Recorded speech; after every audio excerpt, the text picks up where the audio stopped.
بسم اللہ الرحمن الرحیم الحمد للہ وکفى وسلام علی عباده الذین اصطفى اما بعد فاعوذ باللہ من الشیطان الرجیم بسم اللہ الرحمن الرحیم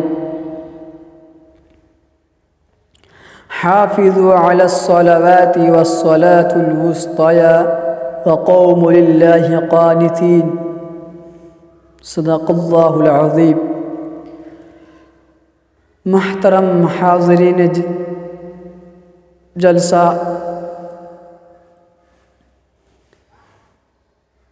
محترم بزرگوں، دوستو، السلام علیکم۔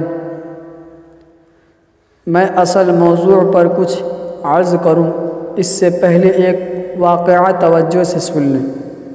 کافی دنوں پہلے کی بات ہے، شہر کوفہ میں ایک ایماندار قولی رہتا تھا۔ وہ اپنے گھوڑے کے ذریعہ مناسب اجرت پر لوگوں کا سامان لے جایا کرتا تھا۔ لوگ اس سے بہت خوش ہوتے تھے۔ ایک دن کی بات ہے، وہ معمول کے مطابق اپنے گھوڑا لیے ہوئے سواری کے انتظار میں تھا کہ ایک آدمی اس کے پاس آیا جو ایک پیر سے معذور لگ رہا تھا۔ اس نے قولی سے درخواست کی کہ مجھے فلاں مقام تک پہنچا دو۔ اجرت طے ہوئی اور دونوں چل پڑے۔ آگے جا کر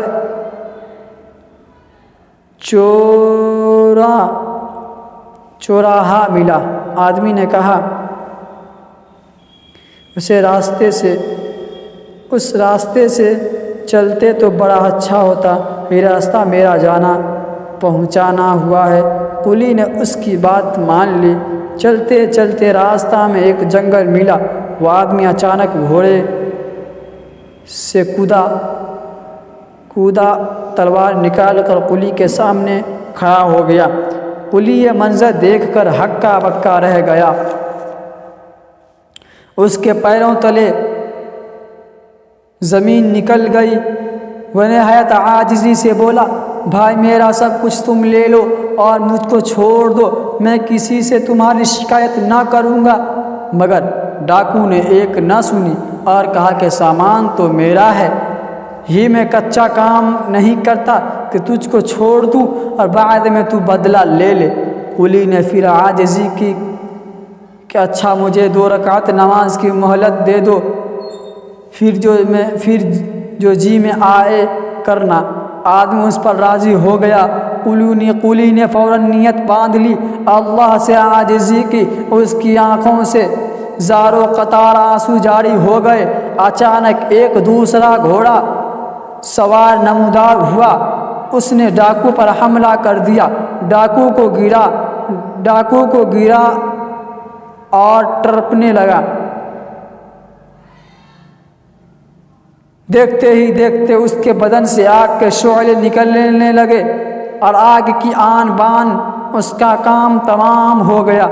ادھر قولی نے نماز اور دعا سے فارغ ہو کر یہ منظر دیکھا۔ اس نے اجنبی سوار کو آواز دی مگر وہ اجنبی غائب ہو گیا اور جاتے جاتے یہ کہا گیا کہ اب تم محفوظ ہو، جہاں چاہو جاؤ۔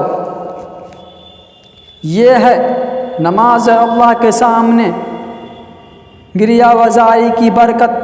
صحیح معنوں میں اگر نماز اسی طرح سے ادا کرے، اللہ سے رو رو کر دعا مانگے تو اللہ ہماری تمام دعاؤں کو اسی طرح قبول فرمائیں گے۔ اللہ نے اپنے محبوب رسول صلی اللہ علیہ وسلم کے پاس حضرت جبرائیل امی کے ذریعہ بہت سی احکامات ہم لوگوں کے لیے بھیجے، مگر ایک ایسا مبارک موقع بھی آیا کہ جب اللہ نے اپنے محبوب صلی اللہ علیہ وسلم کو خود اپنے پاس بلایا اور ہم لوگوں کے لیے بہت ہی قیمتی تحفہ آپ کو عطا فرمایا، اور وہ تحفہ ہے 5 وقت کی نماز۔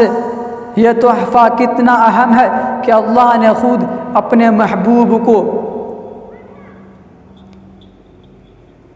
اسے دینے کے لیے اپنے پاس بلایا۔ جب حضور صلی اللہ علیہ وسلم کے ساتھیوں کو یہ تحفہ ملا تو وہ بے حد خوش ہو گئے کہ اب ہم کو اللہ سے بات کرنے اور اللہ سے لینے کا ذریعہ معلوم ہو گیا۔ اس وقت آقائے دو جہاں صلی اللہ علیہ وسلم اور آپ کے ساتھیوں پر بڑی پریشانی کے حالات تھے۔ ایسے نازک موقع پر اللہ نے یہ تحفہ عطا فرمایا۔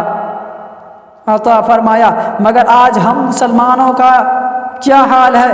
آج ہم میں سے زیادہ تر لوگ نماز سے غافل ہیں۔ 10-12 لوگ اگر کسی گھر میں ہے تو صرف 2-1 لوگ نماز پڑھتے ہیں، اور کچھ مسلمان ایسے بھی ہیں کہ جمعہ اور عیدین کی نماز بھی ادا نہیں کرتے۔ افسوس، سب افسوس یہ ہے کہ یہ ہے ہمارا عمل۔